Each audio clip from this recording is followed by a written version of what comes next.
ሰላም እንዴናችሁ? በያላችሁበት ሁሉ ነገር ሰላም ነው። አሸይና አይደላችሁ እሞኝላችኋለሁ። ቤስቲስ በወንዶ ለማዳችን ላይክ እና ሼር እያደረጋችሁ ሐሳቦቻችን ለብዙዎች አከፍሉ። ለዚህም ኮልቪ አመሰግናችኋለሁ።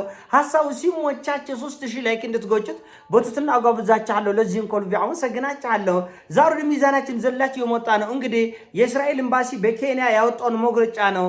የእስራኤል ኤምባሲ በኬንያ ከትናንትና ወዲያ ነው ዜናውን ያወጣው። እና አይቼዋለሁ መግለጫውን። ነገር ግን አስቆኝ ጎርመኝ ምን አርጎ ነው የሚሉን ብዬ ዝም አልኩኝ። ነገር ግን አገሪቱ ውስጥ ያለው የማህበራዊ ሚዲያ ተጽዕኖ ፈጣሪዎች በጣም ትልልቅ የሚባሉት በዩቲዩብም በቲክቶክም ይሄን ጉዳይ ትልቅ አጀንዳ አድርገው አዲስ አበባ በኢራን ሚሳኤል ታርጌት ውስጥ ነች፣ አዲስ አበባ በኢራን ሚሳኤል ታርጌት ውስጥ ነው እያሉ ሲንጫጩ ጎርመኝ ነው ወደ ሚዛን ይዤ የመጣሁት። እሺ ሆነችና ምን ይሁን? እኛ ከኢራን ጋር ውጊያ አለብን፣ ጸብ የለብን፣ ግርግር የለብን። እናንተ ናችሁ ኮመሬት ተነሳችሁ የሰው አገር ወራችሁ ነዳጁንም እንወስዳለን አገሪቱንም እንቆጣጠራለን ያላችሁ እናንተ ናችሁ። ከኛ ጋር ምን ግንኙነት አለውና ይሄን መረጃ እያስፈራራችሁን ነው ወይስ እኛ ኢራንን ፈርተን ሂደን እዛ ሆርሙዝ ሰርጥ ልናስከፍትላችሁ ነው ወይስ የፈረደበት የአፍሪካ ህዝብ ደሙ ርካሽ ነው ሂዶ ይዋጋልናል? ምንድነው ሐሳብ? ምንድነው ሐሳብ? የዚህ መግለጫ ሐሳቡ እኛ ኢትዮጵያን ፈርተንና ደንግጠን ዋሻ እንድንገባ ነው? ምን ለምንድን ነው መግለጫ ወጣው? ገራደ ለምን እንኳን ኢትዮጵያ ቀርቶ ጨረቃም ይድረስ ከኛ ጋር ጾም የላቸው ጦርነት የላቸው። የእስራኤልም ይደርሳል፣ የቻይናም ይደርሳል። የእስራኤል ጀቶች እኮ አዲስ አበባ ይደርሳል። ሱዳንም፣ ቡርኪና ፋሶም፣ ዚምባብዌም ይደርሳሉ፣ አፍጋኒስታንም ይደርሳሉ። ሰው ውኬርስ እኛ ምን አገባን ነው መግለጫው። ዓላማው ተጠንቀቁ የኢትዮጵያ ህዝቦች ነው። ልትመቱ ነው ወይስ ኢራን በጣም አደገኛ አገር ነች ሂዱና ተዋጉሉን ነው? ምንድነው? የጨነቀው እርገዝ ያገባል አለ። ስትወልዱበት ገደል ይገባል። እንደዛ ነው። የአሜሪካ ሚሳኤል የአሜሪካ ጄቶች አዲስ አበባ ይደርሳል አይደርስም? ይደርሳል። ግን እኛ ያገባናል አገባን። የቻይና የራሽያ ሚሳኤሎች አዲስ አበባ ሊደርሱ ላይደርሱ ይችላሉ። እኛ ምን አገባን እንዴ? ሌባ ነው እኮ የሚፈራው የሚደነግጠው፣ ጸብ ያለበት ችግር ያለበት። ይሄ ጦርነት ዛሬ ትራምፕ እንደነገሩን ከሆነ የሌባ ጦርነት ነው። አጭሩ አማርኛ የሌባ ጦርነት ነው። ምክንያቱም ትራምፕ ወጥቶ ቃል በቃል እኛ የኢራንን ነዳጅ እንደ ቬንዙዌላ ነዳጅ እንወርሰዋለን፣ እንዘርፈዋለን፣ እንጭነዋለን አለ። የሌባ ጦርነት ነው ማለት ነው አጭሩ አማርኛ። የሰው ሀገር ንብረት እኛ የኢራን መንግስት ዲሞክራሲ የለውም፣ ህዝቡ ጨፈደደ፣ ህዝቡን ጎዳ፣ እኛ ለኢራን ህዝብ ደረስንለት አለ። ከዛ መጣና ዛሬ አይ እንደው ግልጽ ነገር እንነጋገር፣ እኔ የኢራን ነዳጅ አምራኛለች አለ። እንዳማረ ይቀራል እልሃለሁ እኔ እንዳማረ ይቀራል እልሃለሁ። ግፍን አንቀበልም። ኢራን የኢትዮጵያን ውጊያን እየተዋጋች ያለችው፣ ኢራን የአፍሪካውያንን ውጊያን እየተዋጋች ያለችው፣ ኢራን የዓለሙ ጭቁኖች በሙሉ የደረሰ የጭቁኖችን ውጊያ ጀግኖቹ አንበሶቹ ከፊት እየተዋጉ ነው። እንዴት ብለህ ጠይቀኝ። እንዴት ካልከኝ እኛ ኒኩለር ከታጠቅን አቅሙ ካለን እውቀት ካለን መታጠቅ መብት ሊኖረን ይገባል። ደፍጣጮች፣ ጨፍላቂዎች እኛ ኒኩለር እንታጠቃለን። እስራኤል አላት ኒኩለር። ኢትዮጵያ አቅሙ ካላት መታጠቅ ትችላለች ወይስ አትችልም ብለህ ብትጠይቅ አትችልም ነው የሚሰጥ መልስ። ለምን? የምድር አምላኮች ጌቶች አልፈቀዱምና። እንደዚህ ያለ ህግ የለም። ዓለም እንደዚህ አይነት ህግ አይሰራም።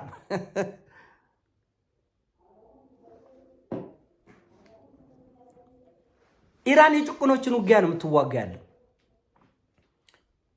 የተገፉ የተረገጡ ህዝቦች ፈርተን ተንቦጅቦጃን አንገት ደፍተን ነው የምንኖረኝ። አፍሪካውያን አንገት ደፍተን ስለማንችል ኒኩለርማ ይደርስም አቅማችን ኒኩለር ቀርተው ጀቶቻቸውንም አንችልም።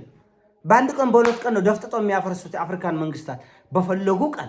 ይሄን በሊቢያ አይተናል፣ ይሄን በሶሪያ አይተናል፣ ይሄን በአፍጋኒስታን አይተናል፣ ይሄን በተለያየ ዓለም አይተናል። ለምን ኒኩለር ያለ ለምን ሰሜን ኮሪያን አይነኩም?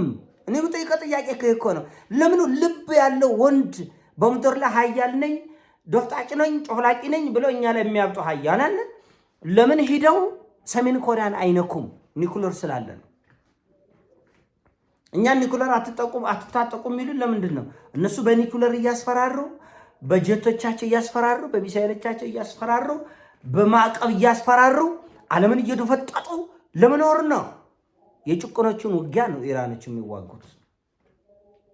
ስለዚህ የእስራኤል ኤምባሲ በኬንያ 3000 ኪሎ ሜትር ይደርሳል፣ 4000 ኪሎ ሜትር ይደርሳል፣ 5000 ኪሎ ሜትር ይደርሳል፣ ኬንያም ይደርሳል፣ ሞቃዲሾም ይደርሳል፣ ካርቱምም ይደርሳል። ምን አገባን ነው? አሁን እኔ ያልገባኝ የሱ መቁለጫ ዓላማው ፕሮፓጋንዳ ነው፣ ውጡና ተዋጉ ነው፣ ሂዱና ግጠሙ ነው። ምንድን ነው ሀሳቡ? ስለልገባኝ ነው የምጠይቃለት። ምንድን ነው የሚያገናኘው ከኛ ጋር? የኢራን ሚሳኤሎች ለምን የራሽያ ሚሳኤል ለምሳሌ ኢንተርኮንቲኔንታል ክሩዝ ሚሳኤል አላት ራሽያ 18000 ኪሎ ሜትር ነው የሚሄደው። 18000 አሁን እነሱ ያሉት የኢራን ሚሳኤል ለምን ለራሽያ መግለጫ አላወጣም የእስራኤል ኤምባሲ?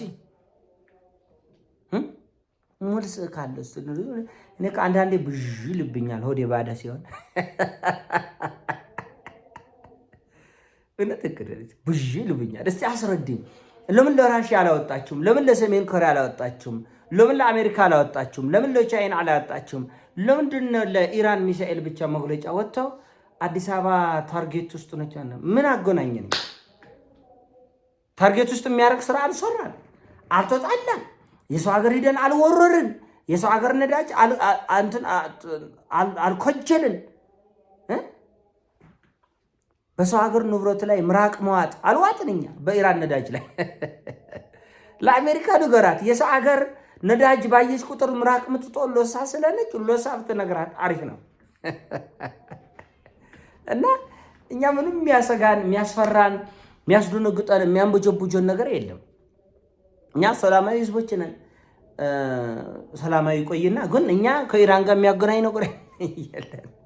አይ ሰላማዊ ህዝቦች ነን ብዬ ደግሞ እርስ በርስ የምንፋለመው ነገር ጭንቅላቴ ላይ የምንደማማው አንዱ የሚያፈናቅለው የሚያስዋድደው ያሳለፍነው ሞቱና እልቂቱ ትዝ አለኝና ደግሞ እፍራ አልከኝ እና የሚያገናኘን ነገር የለም። ከኢራን ጋር የሚያጋጨን ጉዳይ የለም። እንዲሁም ኢራንን የምንደግፈው ወይ ዓለም ሁሉ ኒኩለርን ይተው ወደ አፈር እንቁበረው። ዓለም ላይ ያለው ኒኩለር አሜሪካ 5000 ራሽያ 5000 ታጥቀው፣ ቻይና ታጥቃ፣ ፓኪስታን ታጥቃ፣ ህንድ ታጥቃ፣ ጀርመን ታጥቃ፣ ፈረንሳይ ታጥቃ፣ ጀርመን ታጥቃ፣ ዓለም በሙሉ ታጥቆ ጭቁኖችና ምስኪኖች። እናንተ ግን ከያዛችሁት ነውር ነው። ለምን? በተለይ የኢራን ደግሞ የሚገርም ነው። እነዚህ እስላም ናቸው። እነዚህ እስላሞች አክራሪ እስላሞች ኒኩለር እንዳይዘው ያስፈልጋል አሉ። ራሱ ወጥቶ የአሜሪካ ያለ እፍረት አጥፊ መርዝ ለመያዝ ክርስትና፣ እስልምና፣ ቡድሂዝም፣ ሂንዱይዝም አይጠቅምም ከሆነ ዓለም ሁሉ ይሄን አጥፊ መሳሪያ መተው ነው ያለበት ጨርሰ። ካልሆነ ግን አቅሙ ያለው ሁሉ እውቀቱ ያለው ላይ ይታጠቅ። እኛ አማልክቶች አይደላቸውም። እናንተ የምናመልካቸው እንደ እግዚአብሔር አይደላቸውም። እንደኛ ፍጥረት ናቸው። የምንተዳደርበት በፍትሃዊነት ነው። ስለዚህ ከታጠቅ ዓለም ሁሉ ይታጠቅ። ኒኩለር ለእስራኤል ተፈቅዶ፣ ለህንድ ተፈቅዶ፣ ለራሽያ ተፈቅዶ፣ ለቻይና ተፈቅዶ፣ ለጀርመን ተፈቅዶ፣ እናንተ ግን አትችሉም። ከያዛችሁ እቀጠቅጣለሁ። ይሄ እኮ ነው እየተባለ ያለ። እኔ ያዝኩትን መሳሪያ አንተ መያዝ አትችልም። ከያዝክ ግን አረግብልሃለሁ ነው። ምን አደረግን ጋሼ ጌቶች? አንኛ በጣም ብዙ ሰው ከመሀይምነት ስላልወጣ ገና ይህን ሁሉ ማሰልጠን በጣም አድካሚ ስለሆነ ደክመን መረን። እንደ አፍሪካ ገና ነው። ገና ዘንቦ ባርቆ ገና 1 ሚሊዮን ዓመት ይፈጃል ካለንበት አዘቅት ለማውጣት እንጂ አሁን እየተደረገ ያለው ጦርነት አስቂኝም አስገራሚም አስደናቂም። እኛ የምድር አምላክ ነን ነው እኮ እየከቸላችሁ ያለው እኮ አምላክ ነን። እኛ የፈለግነው እናደርጋለን። እናንተ አርፋችሁ ቁጭ በለን ዝም ብላችሁ ስሙን። የተናገርነው ሁሉ ይጥማል፣ ያደረግነው ሁሉ ያስጨበጭባል፣ የሰራነው ሁሉ ይጣፍጣል ብሉት። ገራሚ እና እኔ መግለጫ አይቼ ዝም ብዬ ነበር። እንደው ጎርመኝ ነው ይሄ ሚዲያው ይሄን ነገር ቁም ነገር ብሎ ሲያናፍሰው እንዴት ምን አገባን እኛ? ከኢራን ጋር ግጭት የለ። የኢራን ሚሳኤል እንኳን ኢትዮጵያ ቆርቶ ለምን ጮሮቅ አይደርስም? ለምን ማርስ አይደርስም? ለምን ጁፒተር አይደርስም? ምን አገባን እኛ ብሎ መጠየቅ ያስፈልጋል። እና እያስፈራራችሁን ከሆነ ወዶ ገብ ተዋጊ ፈልጋችሁ ከሆነ ምንም አስፈራራትም አያስፈልግም። አለ አንዳንድ አጎብዳጅ ስላለ አመቻችሁለት እና እንደሚሆን አድርገው። በተረፈ እንዲህ ያለ ፕሮፓጋንዳ ሰሚ የማያገኝ ፕሮፓጋንዳ ምንም ውሃ ማይቋጥሩ ንግግር በጣም ስላስገረመኝ ነው እንጂ እኔ በዚህ ጉዳይ ላይ ማውራትም አልፈለኩም። ይሄን ሐሳብ ሲሞቻችሁ ላይክ አርገው ሼር አርገው ወዳችኋለሁ። ፒስ